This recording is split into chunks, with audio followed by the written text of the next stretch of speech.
Alam mo ko mo? Ha? Alam mo ba yun? Ha? Ha? Kailangan ko yung pera na yun! Wala ka talaga silbi, no? Ano? Teka, tita. Sumusobra ka na eh. Eh, ginagawa ko naman lahat ah. Lahat ng utos mo, sinusunod ko. Ano pa ba kulang para matanggap mo ako? Hindi kita matatanggap para sa anak ko! Ma. Ipapakilala ko nga pala sa yung boyfriend ko ngayon. Darating siya. Siguraduhin mo lang na magugustuhan ko yung boyfriend mo, ha? Baka kung sino-sino naman yung ipapakilala mo sa akin. Oo naman, Ma. Sigurado ako magugustuhan mo yun si Gemma. Sandali, Ma. Shane?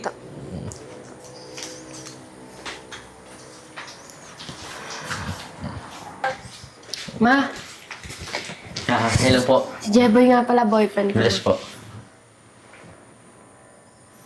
Boyfriend mo? Oo, Ma. Siya yun. Papatawa ka ba? Talaga yung lalaki papakilala mo sa akin? Tingnan mo ang itsura niyan? Saan mo ba nakilala yan? Alam mo ba? Hindi naman kayo bagay eh. Shane, nag-iisip ka ba? Ma, grabe ka naman makapagsalita sa boyfriend ko. Anong gusto mong gawin ko? Kaya pumunta si Jeboy dito. Kasi pansamantala siyang makikitira dito, Ma. Tapos gaganyanin mo. Pansamantala? Ma, magkaroon ka naman sana ng konting respeto. Anak naman, sa tingin mo papayag ako na tumira yung tao na yan dito? Sige, Shane. Kung ayaw sa akin ng nanay mo, alis na lang ako. Eh di umalis ka na. Wala na pumipigil sa'yo. Ma, hindi pwedeng umalis si Jeboy. Tsaka huwag kang makinig kay Mama. Pamamahay ko to. Kaya ako yung masusunod dito. At saka isa pa. Ano ba, Shane? Hindi kita pinag-aral para maghanap ng lalaking kagaya niya. Ma, mahal ko si Jeboy. Mahal? Hindi ka mabubuhay ng pagmamahal na yan. Matalino ka, Shane. Sana naman, naghanap ka naman yung tipo na, alam mo yun, yung kagalang-galang na lalaki, yung matipuno. Hindi kagaya niya. Tingnan mo naman, patpating yan. Excuse mo lang po ah. Magalang naman po ako, tsaka marunong po ako rumaspeto eh. Pero, sobra na po yung ginagawa niyo eh. Ang gusto ko sa anak ko, yung mapapangasawa niya. Yung maipagmamalaki ko, maipagmamalaki namin. Hindi kagaya mo. Alam mo, sa totoo lang, pag pinakilala kita sa mga kamag-anak namin, nako, I'm sure, pagtatawanan niya si Shane. Ma, ano ba? Hindi naman kayong magmamahal ah. Wala kayong magagawa, Ma, kung sino yung gusto ko. Kaya pwede ba? Huwag na kayo maraming sinasabi kay Jeboy. Sige, subukan mong patirahin yung lalaki dito. Tandaan mo, magiging miserable ang buhay niyan dito sa bahay.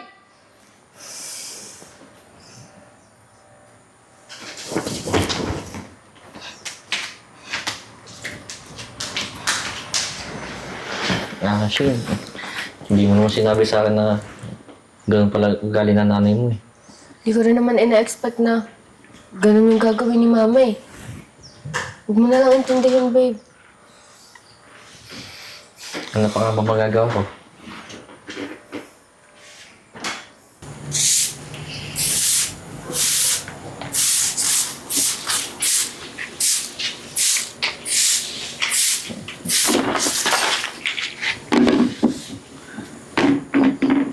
Teka lang po, tita.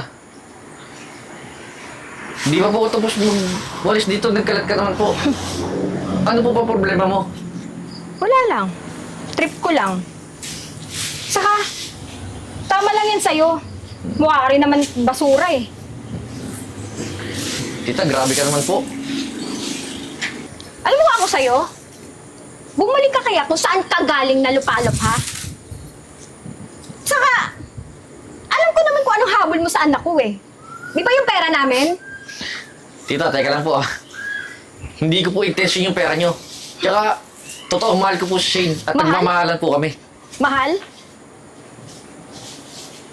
Hindi ako naniniwala sa'yo. Itsura mo pa lang eh. Mukha kang manggagamit. Tita, Mukha kang hampas lupa. Alam mo ba yun? Tita, sobra ka na po ah. Hindi na po tama yung pinagagawa mo eh. Sana naman kahit minsan iturin mo ang tao. Tao? ka? Eh, tingin ko sa'yo parang hindi ka tao eh. Wang hayop! Tita, kung wala ka na pong magandang sasabihin, pwedeng pumasok ka na po sa loob. Marami pa akong sasabihin sa'yo. Alam mo ba? Layuan mo kaya yung anak ko. Hiwalayan mo siya. Kasi hindi ko pinag-aral si Shane para magkaroon ng asawa na kagaya mo. Eh, tita, bakit naman po kita susundin? Eh, hindi naman po ikaw yung nagmamahal eh. Kundi si Shane po. Ah, tita, kaya po siguro wala ka pong jowa kasi ganyan po yung ugali mo, no? Hindi ko kailangan ng jowa. At least may anak ako. At saka alam mo sa totoo lang, unang kita ko pa lang sa'yo, hindi na kita gusto para sa anak ko. Kaya yung gusto ko para sa anak ko, yung matipunong lalaki. Tingnan mo nga! Ewan ko ba kung ano nagustuhan ng anak ko sa'yo? Kung ano na kaya siguro. I think, ginayuma mo yung anak ko. Ay, nang hindi ko po kayang gawin, tita. Halata naman sa itsura mo eh, magmamaang-maang ka pa.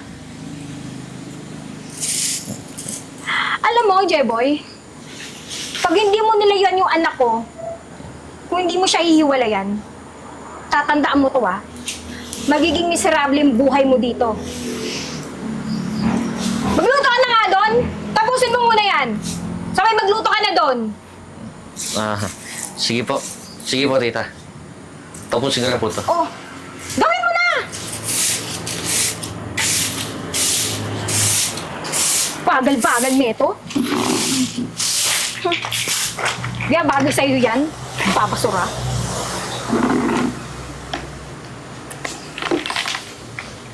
Ay, nako.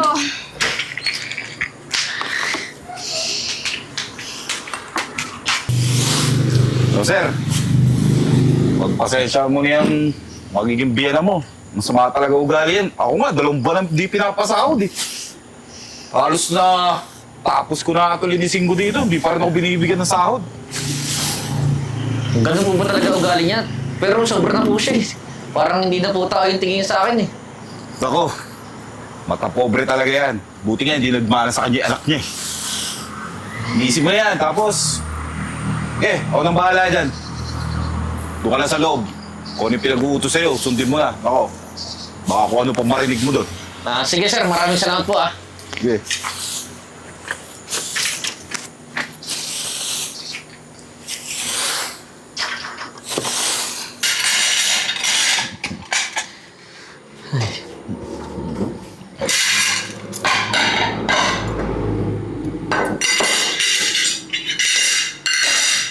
Shane? Shane, kakain na ah.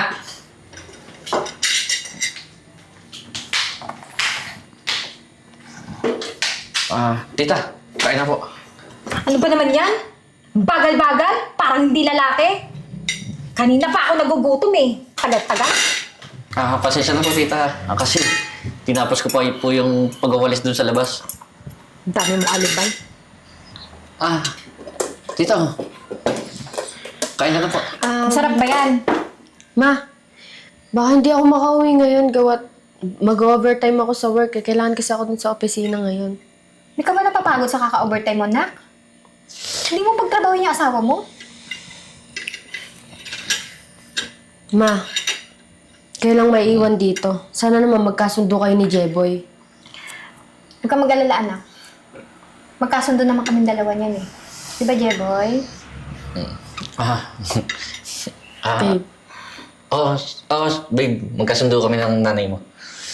Ma, mauna na ako. Sige, anak. Ingat ka, ha? Kung wala po akong kanin.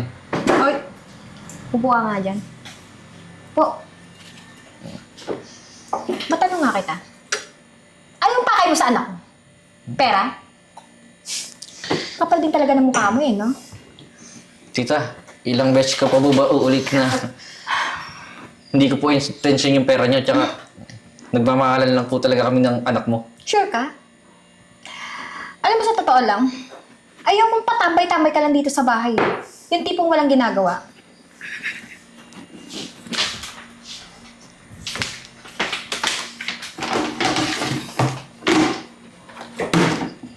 kayo magbenta doon.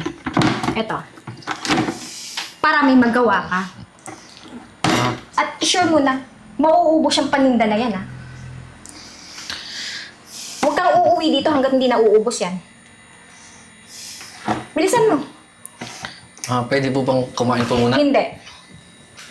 Ibenta mo muna yan. Bago ka makakain. Ngayon na. Kala mo magiging mabait ako sa'yo. Sige po. Hindi naman kita anak para maging mabait ako sa'yo. Sampid ka lang dito eh. Alis ka na. Huwag kang uuwi hanggang di nauubos yan, ha? Alis!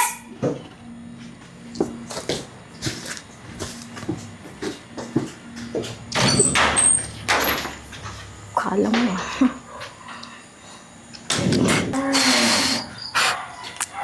Kakanin! Bili na po kayo, kakanin po! Uy! Mga sir! Baka gusto nyo, bago luto po, kakanin po. Sinukman na yung biko. Palitaw, ano po ba gusto nyo, sir? Hoy! Tingin mo ba? Bibili kami niyan? Nakikita mo ba sa lugar to? Park to, oh! Maraming mga mayayaman na tao dito. Tsaka isa na kami doon, kabilang na kami doon. Tingin mo ba? Kakain kami niyan? Bibili kami niyan? Tingin nga! Uy, sir, teka lang, yung kita ko po. Ayun, oh! May benta ka na pala eh. Alam mo, hindi kami bibili. Pero sa amin na to. Ito, paninda mo? Paninda ba? Sa amin na to. Ano? Ito talaga. Tata. Tingin mo ba? Kakain kami niyan, kakanin. Eh, pagkain ng mga mahirap yan eh. Sir, grabe naman po kayo. Sir, akin na po yung bento. Hoy, tumigil ka ha. Sa amin na to.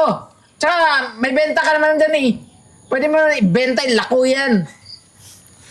Sir, nagmamakaawa po ko, sir, kasi... Hoy, tumigil ka. Baka gusto mo makatikim sa amin. Gusto mo ba patikman kita? Sir, bakla ka po ba? Hoy, Nagloloko ka oh. nakainom lang ako ha. Lasing lang ako pero hindi ako tanga. Alam ko kung anong pinagsasabi ko. Malis ka na nga. Ay, sir, teka lang po, yung kita ko po. Ayun o. Banatan mo nga yan. Lumabas na eh. Ito oh. Pang-inom ulit natin. Galing ko, di ba? Takot sa akin. Hindi man lang niya tayo nahalata na. Nagjowa tayong dalawa. Tsaka, isa pa. Ano ka ba? Wala naman sa usapan natin yan ah. Wala nang tao. Pwede mo na ilabas yung tunay na ikaw, Francesca. Ano ka ba? Alam mo, dito sa bahay, dito sa park, feel-free na tayong dalawa kasi tayo lang naman yun nandito eh. Tsaka ewan ko ba kung bakit nakapasok yun dito? So, paano? Panggastos na rin natin yan sa Sogo, oh. Tara na. Yung boses mo, nilalaki mo naman, ha? Oh. Alam.